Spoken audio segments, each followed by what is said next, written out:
The man came out of the gray wash of dusk like a rumor, a thing stitched together from shadow and failing light. He was not riding, but walking, and not walking, but stumbling, a lurching, uneven gait that spoke of a deep and final exhaustion, of a body that had carried its burden past the point of reason and was now simply falling apart. Elara watched him from the single window of her cabin, her hands still in the basin of cool water where she'd been washing the day's dust from a tin plate, the suds clinging to her knuckles. He made it another 20 yards across the hardpan, his shape resolving into a tall man in a dark coat, one arm clutched tight to his side as if holding himself together, before his legs gave out entirely, and he pitched forward into the dirt with the loose-jointed collapse of a marionette whose strings had been cut. He did not move again. The wind, which never truly stopped its whispering in this high, lonely basin, picked up a little, worrying the hem of his coat, lifting a small cloud of pale dust around his still form. For a long time, that was the only movement. The sky bled from bruised purple to a deep star-pocked indigo, and the silence of the plains deepened, becoming not just an absence of sound but a presence of its own, heavy and ancient. She dried her hands on her apron, the rough linen a familiar comfort against her skin, and her gaze did not leave the dark shape that had fallen at the edge of her world. It could be a trick, a way to get inside, because this land was full of tricks and men who used them. It could be sickness, the kind that swept through lonely homesteads and left nothing but stillness behind. Or it could be exactly what it looked like, a man at the end of his rope. She stood at the window until the moon had risen high enough to cast the world in shades of silver and bone, watching, waiting, her mind a quiet, level place where fear and caution were weighed against a bedrock of something else, something she rarely had cause to examine.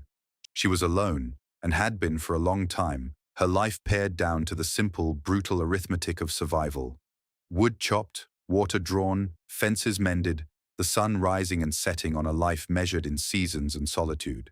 This man was a figure that did not belong in her equation. He was an unknown quantity, a disruption. He was trouble. She knew it with a certainty that was as solid as the packed earth floor beneath her feet. The lamp on her table cast a small, brave circle of yellow light, a tiny island in the vast, dark ocean of the night. Outside, the man had not stirred. He was just a shape, a problem lying in the dirt, waiting for a decision. She picked up the lamp.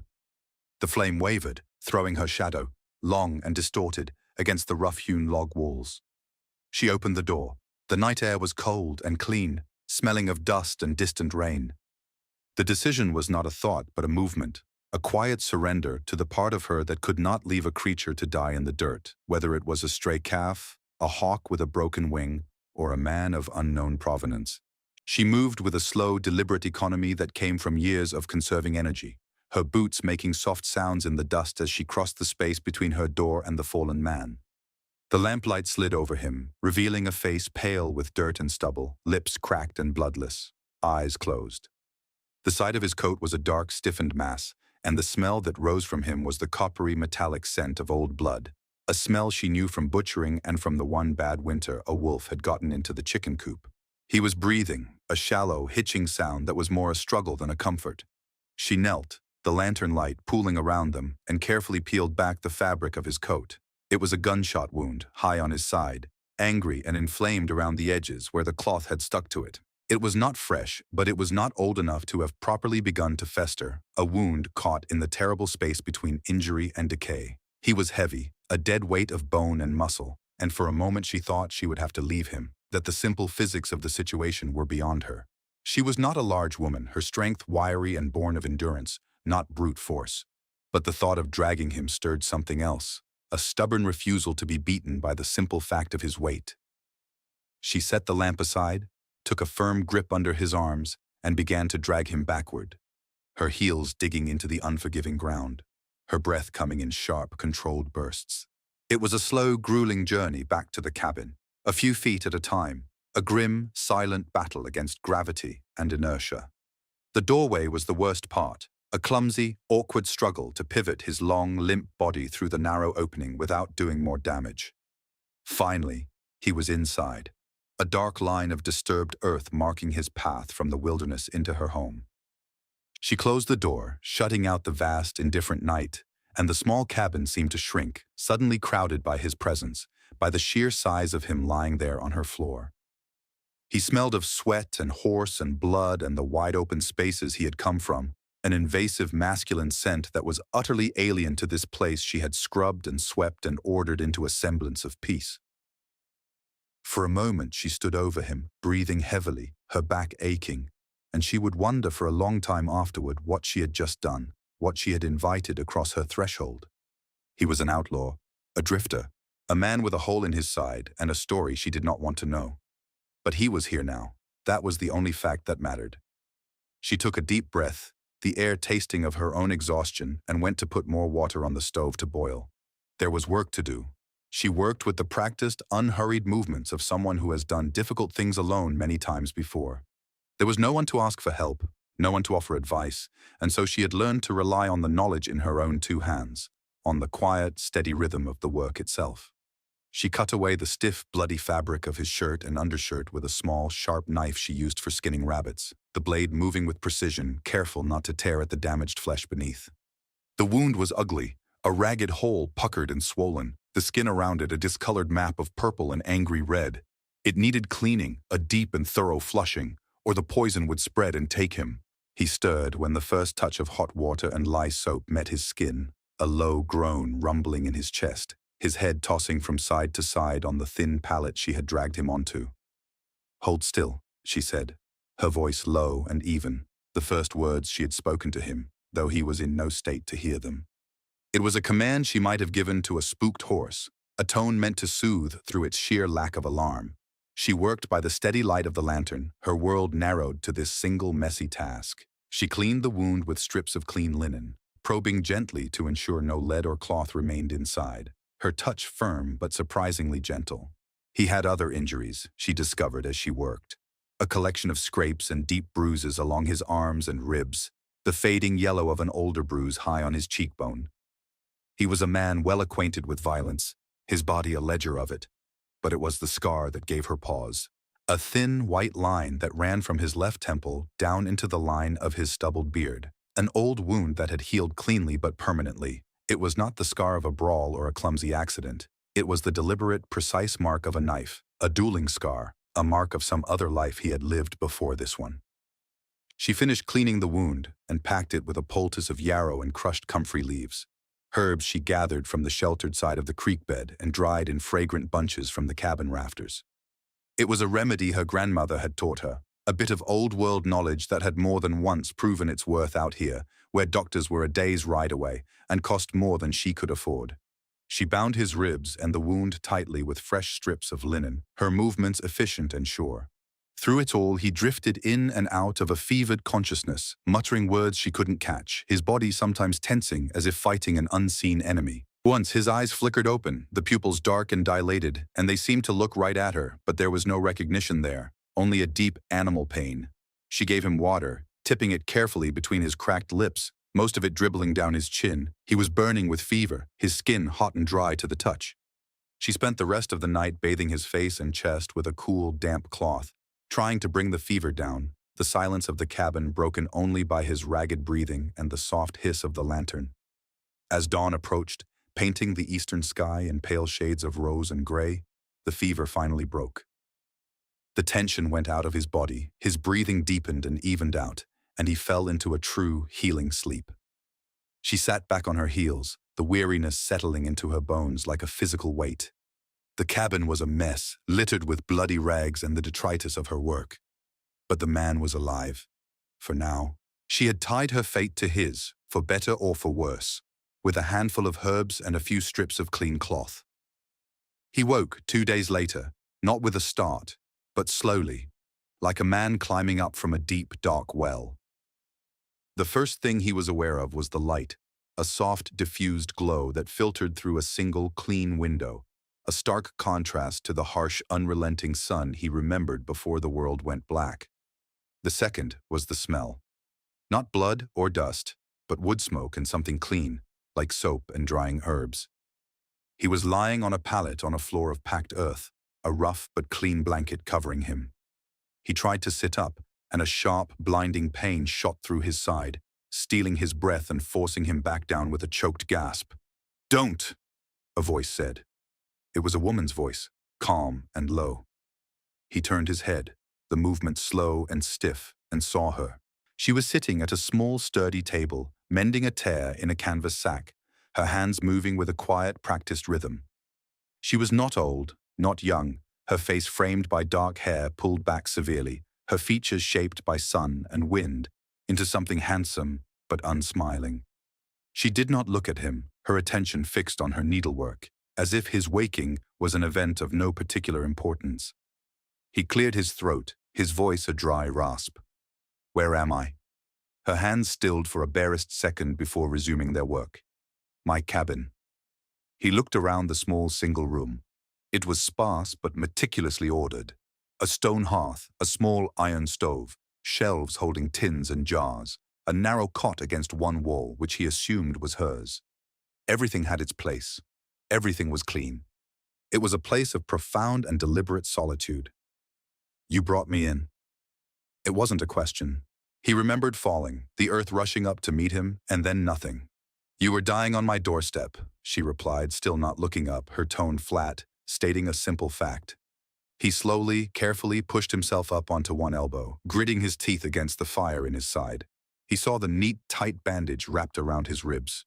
He had a vague, fever dream memory of gentle hands and the sting of hot water. "You cleaned the wound." It needed cleaning. He fell silent, watching her. There was a stillness about her, a self-contained quality that he had rarely seen. Most people were restless, their hands fidgeting, their eyes darting about. She was like a rock in a stream, the world flowing around her while she remained unmoved. He was a danger to her, and they both knew it. A wounded man was a vulnerable man, but the men who had wounded him would not be far behind, and when they came, they would not be gentle. She had to know that. Yet she had taken him in. He didn't understand it. In his world, kindness was a currency spent only when a return was expected, a weakness to be exploited. "Why?" he asked, the word rough in his throat. This time, she did stop. She set the canvas sack aside, folded her hands on the table, and finally looked at him. Her eyes were a clear, steady gray, and they held no fear, no pity, only a kind of calm appraisal. "I don't let things die in my yard," she said. It was that simple. It was that complicated. He was a thing, no different from a stray dog. The thought should have angered him, but instead, it brought a strange sense of relief. She had not saved him because of who he was, or who she thought he might be. She had saved him because of who she was. He lay back down, the effort of the short conversation leaving him weak and sweating. He closed his eyes.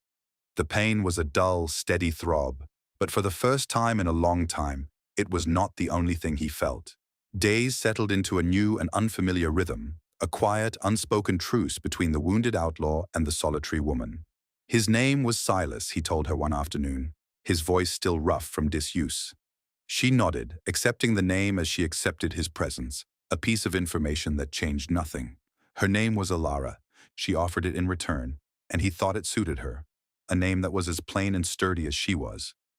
He spent most of his time on the pallet, his body slowly, grudgingly knitting itself back together. He watched her. He watched her move through her day with a relentless, quiet industry that exhausted him just to witness. She rose before the sun, her movements soft in the pre-dawn gloom, and stoked the fire. She hauled water from the well, her shoulders straining but never faltering. She tended a small, stubborn garden patch behind the cabin, coaxing greens and roots from the dry, unforgiving soil. She mended, she cleaned, she baked a dense, dark bread that tasted of molasses and hard work. Her life was a constant, circular battle against decay and entropy, and she seemed to be winning. He had known women before, women in dusty saloons who smelled of cheap perfume and desperation, women in fine houses whose hands were soft and useless. He had never known a woman like this. She spoke little and never asked him about his past, about the wound in his side, or about the men who had given it to him. The empty space of his history hung between them, a silence more profound than the quiet of the cabin. She did not ask, and he did not offer. It was a debt he could not repay, and the knowledge of it sat heavy in his chest. He was used to taking what he wanted, to a world governed by force and fear. Her quiet, unassuming competence was a language he did not speak, and it unnerved him more than any threat. One afternoon, while she was outside chopping wood, the rhythmic thud of the axe a steady heartbeat against the silence, he managed to push himself to his feet. Leaning heavily against the wall, he made his way to the single window and looked out. He saw her, her back to him, swinging the axe with a powerful, efficient grace, splitting the dry pinewood logs with clean, satisfying cracks. She was not strong in the way a man was strong, but there was a power in her endurance, in her absolute refusal to be broken by the sheer labor of staying alive. He saw the way she stacked the wood, the care she took with every small task. It was not just work to her, it was a kind of faith. He noticed a small carved bird hanging by a thread from the eave of the porch roof, twisting and turning in the wind. It was a simple, almost childish thing, but the details were precise, the wings carved with a delicate touch. He wondered if she had made it. It seemed out of place in her world of harsh practicality, a small, stubborn piece of beauty in a place that had little use for it. He felt a pang of something he couldn't name, a deep, hollow ache that had nothing to do with the hole in his side. He was a ghost in her house, a broken piece of a violent world that had washed up on her shore. He knew with a certainty that chilled him that his world would come looking for him. And when it did, it would try to smash this small, quiet place to pieces. He was not just a burden, he was a danger, a lit fuse. The morning it happened, the world was washed in the soft, pearlescent light of early dawn. A mist had settled in the basin overnight, clinging to the ground in low, ghostly shreds, muting the familiar shapes of the landscape. Elara was already up, the scent of coffee a dark, bitter fragrance in the cool air. Silas was sitting up on his pallet, the pain in his side now a dull, manageable ache rather than a sharp fire. He could stand, could walk a few steps without leaning on the wall. He was healing. The thought brought him no comfort. It only meant the time for him to leave was getting closer, and the time for his past to arrive was too. The first sound was not a sound at all, but a vibration, a deep rhythmic tremor felt through the packed earth floor of the cabin. It was a feeling he knew in his bones. Horses. More than one. Coming at a walk, not a run. An approach that was confident, not hurried. He looked at Elara. She had frozen, a tin cup halfway to her lips, her head cocked, listening. Her stillness was absolute, the stillness of a deer that has scented a wolf on the wind. She looked at him, and for the first time, he saw a flicker of something in her gray eyes. It wasn't fear. It was a question. "They're here," he said, his voice flat. He didn't need to say who they were. She rose slowly and went to the window, peering through the small gap between the curtain and the frame. He pushed himself to his feet, his hand going instinctively to his hip, where his gun belt should have been. It wasn't there. She had taken it, he realized, and probably hidden it. Smart woman. "How many?" he asked. "5, she said, her voice a low murmur. "They're not coming to the door. They're spreading out, surrounding the cabin, cutting off any escape." It was Jonas's way, methodical, patient, inescapable. A cold knot tightened in Silas's gut. He knew what was coming. Jonas did not like loose ends, and Silas was a loose end. He had left Silas for dead in a dry creek bed after an argument over a payroll box, a bullet in his side, and the laughter of the others ringing in his ears. He had not expected Silas to live, much less to find shelter. The horses stopped. The silence that followed was worse than the sound of their approach. It was a heavy, waiting silence, thick with menace. Silas moved to the window, standing beside Elara, careful not to show himself. Through the thinning mist, he could see them. They sat their horses like specters in the gray light, 5 dark shapes arranged in a loose semicircle around the small cabin. He recognized them all. And in the center, on a big bay gelding, was Jonas. He was a handsome man, Jonas, with a charming smile and eyes as cold and empty as a winter sky. He wasn't looking at the cabin. He was looking at the small garden, the neatly stacked woodpile, the tidy, ordered world Elara had built. He was taking its measure. Then, his eyes lifted and met the window. And even from that distance, Silas felt the chill of his gaze. Jonas knew he was in there. He was not here to ask questions. He was here to collect what he felt he was owed and to erase the mistake of letting Silas live. "Stay away from the window," Silas said, his voice a low command. He put a hand on Elara's arm, urging her back. Her arm was thin but rigid with tension. She did not move. She just stared out at the men who had come to destroy her peace. Her face was pale, but her expression was unreadable, a mask of calm that he knew must be costing her everything. They were trapped, a wounded man and a lone woman against 5 armed riders. The odds were not just bad, they were impossible. Jonas swung down from his horse with a fluid, easy grace, his spurs making a soft, jingling sound in the immense quiet. He walked toward the cabin, not with the swagger of a common thug, but with the unhurried stride of a man who owned the ground he walked on. He stopped about 20 feet from the door, his hand resting casually on the butt of the pistol holstered on his hip. He was wearing a clean shirt and a leather vest, and he looked more like a prosperous rancher than a road agent. The illusion was shattered by the cold amusement in his eyes. "Silas," he called out, his voice pleasant, conversational. "I know you're in there. I can smell the rot from here. Come on out. We have business to finish." Silas stood in the shadows of the cabin, his heart pounding a slow, heavy rhythm against his ribs. He felt the familiar cold rage begin to build, but it was tempered by a helplessness that was new to him. He was in no shape for a fight, and even if he were, it would be a fool's game. More than that, it was not just his life on the line. He looked at Elara, who stood near the hearth, her back straight, her hands clasped in front of her. She was the picture of composure, but he could see the slight tremor in her hands. She had saved his life, and he had brought this down on her. The debt he could not repay was about to be collected in full, and she was the one who would pay the price. "He's not coming out, Jonas," a voice from the line of riders called out, laced with a sneer. "Maybe his nursemaid won't let him." Jonas smiled, a slow, predatory curving of his lips. He had not looked at the window again. His gaze was fixed on the cabin door, as if he could see right through the thick wood. He took a few more steps forward. "Ma'am," he said, his voice taking on a tone of mock politeness. "I don't have any quarrel with you. You've been charitable to a fault, it seems. Just send him out and we'll be on our way. This has nothing to do with you." Elara did not answer. The silence stretched, thin and taut. Jonas's smile tightened. "All right," he said, the pleasantness dropping from his voice, leaving it flat and cold. "Have it your way." He turned his head slightly. "Burnett, you and Ames go check that barn. See what she's got in there. A milk cow, maybe. I'm feeling thirsty."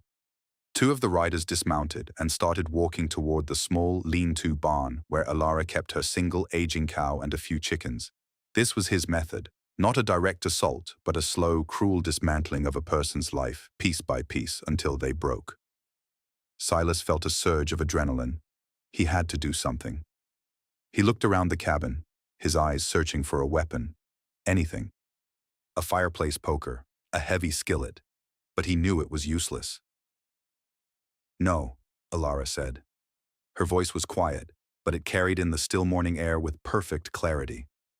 Jonas stopped and turned back to the door, a look of mild surprise on his face. "What was that, ma'am?" "I said no," she repeated. And then, she opened the door and stepped outside. She stood on the threshold, unarmed, her hands empty at her sides, her chin lifted. She looked small and terribly vulnerable against the backdrop of the 5 armed men, a single, defiant figure in a homespun dress. "This is my home," she said, her voice steady. "You are not welcome here. Leave." A dead silence fell over the clearing. The 2 men walking toward the barn stopped in their tracks, looking back at Jonas for guidance. The other riders shifted in their saddles, exchanging uneasy glances. This was not how it was supposed to go. They were used to fear, to pleas and bargains, to the easy submission of the unarmed. They were not used to this quiet, absolute defiance from a lone woman in the middle of nowhere. Jonas stared at her, his head tilted slightly, a flicker of genuine surprise in his cold eyes. Then he laughed. It was not a pleasant sound. It was short and sharp and full of contempt. "Well now," he said, walking slowly toward her. "Look at this. A little prairie hen with claws."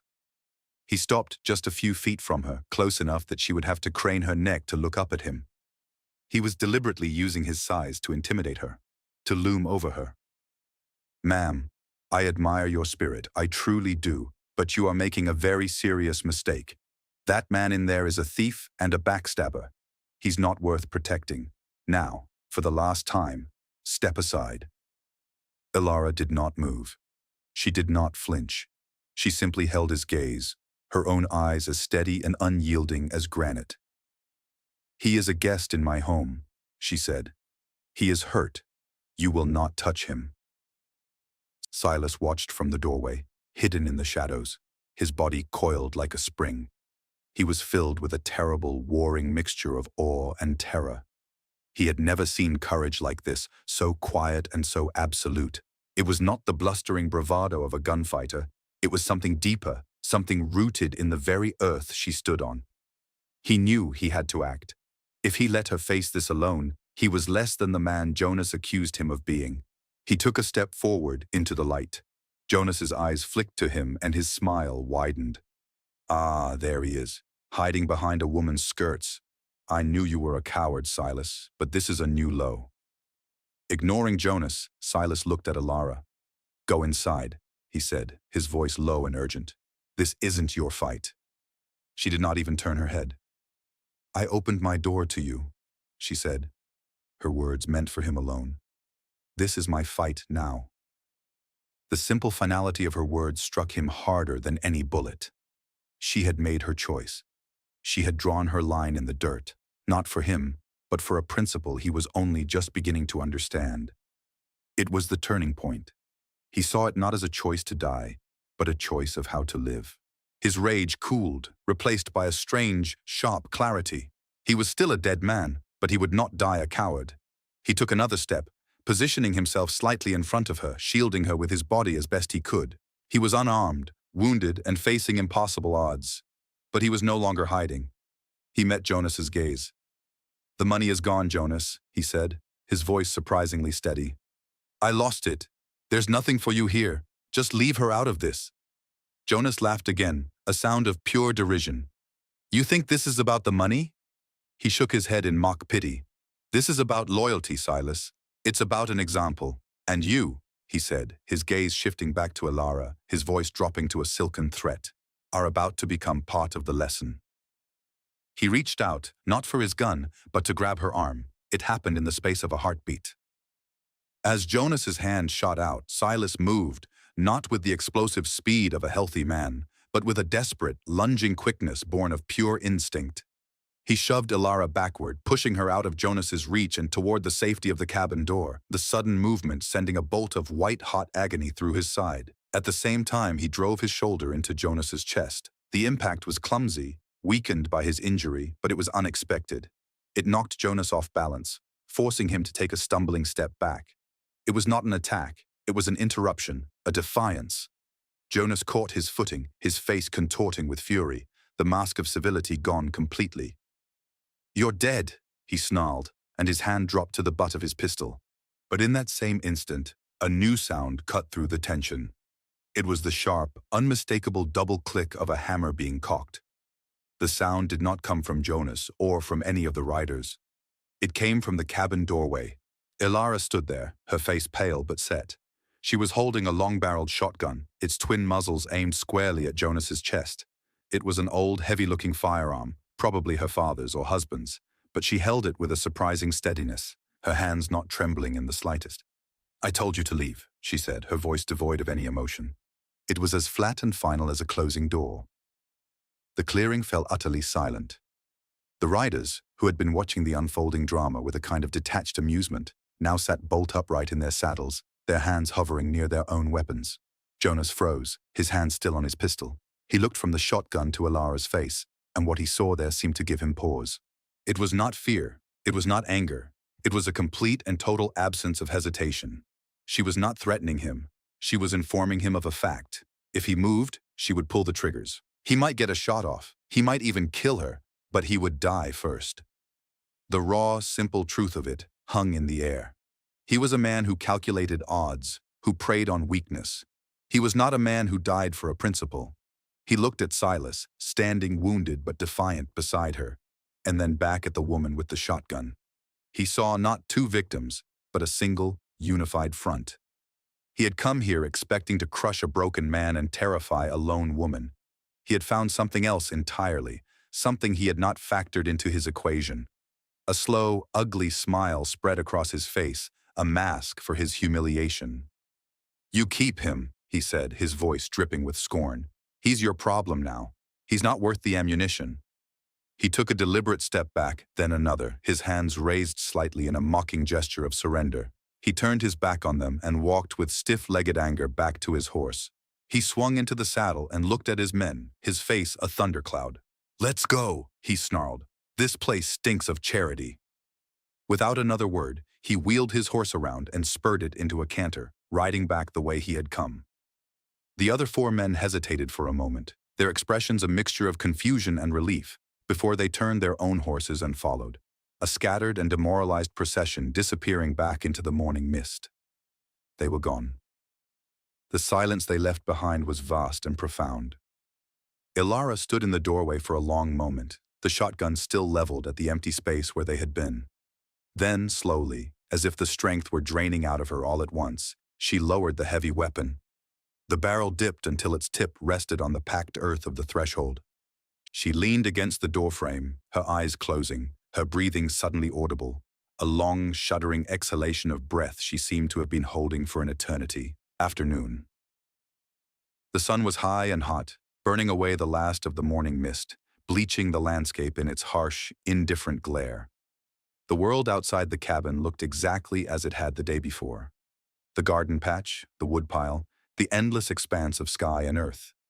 It was as if the 5 riders had been a dream, a figment of the dawn. But they had been real. The trampled earth around the cabin was proof. The lingering tension in the air was proof. Inside, Silas sat at the small table, while Elara cleaned the gash on his shoulder where Jonas's belt buckle had scraped him during the shove. The wound in his side had been jarred, and a dull, throbbing ache had returned.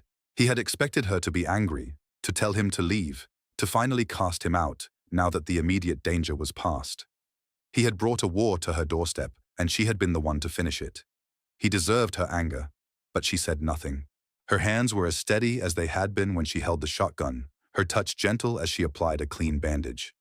The silence was different now. It was not the silence of strangers, but the quiet of 2 people who had passed through a fire together and had no words for what they had seen. "The shotgun wasn't loaded," he said finally, breaking the quiet. It was a statement, not a question. He had seen it when she lowered it. There were no shells in the breech. She finished tying the bandage, her fingers pulling the knot tight with a practiced efficiency. She did not look at him. "He didn't know that," she said. A simple fact, the most important one. She had faced down 5 armed men with an empty gun and a will of iron. She had bluffed them, not with a card-sharp's cunning, but with a homesteader's resolve. She had been willing to die on her own doorstep for the principle of the thing, and that willingness was a weapon more powerful than any bullet. He looked at his hands, resting on the worn wood of the table. They were the hands of a thief, a fighter, a man who had lived by taking. He looked at her hands, now carefully wiping the table clean with a damp cloth. They were the hands of a healer, a builder, a woman who had lived by making. He had fallen into her world by accident, a piece of broken debris, and she had not fixed him, but she had shown him that a different world was possible. He knew he could not stay. To stay would be to invite more trouble, to put her in danger again. His past was not a thing that could be erased, but he also knew he could not go back to the man he had been. Something had been fundamentally altered in the quiet of this cabin in the face of her courage. That night, he ate the simple meal she prepared, a stew of beans and dried meat, in silence. When they were finished, he stood up. "I'll leave in the morning," he said. She looked up from her plate, her gray eyes meeting his. She gave a single small nod. There was no argument. They both knew it was the only way.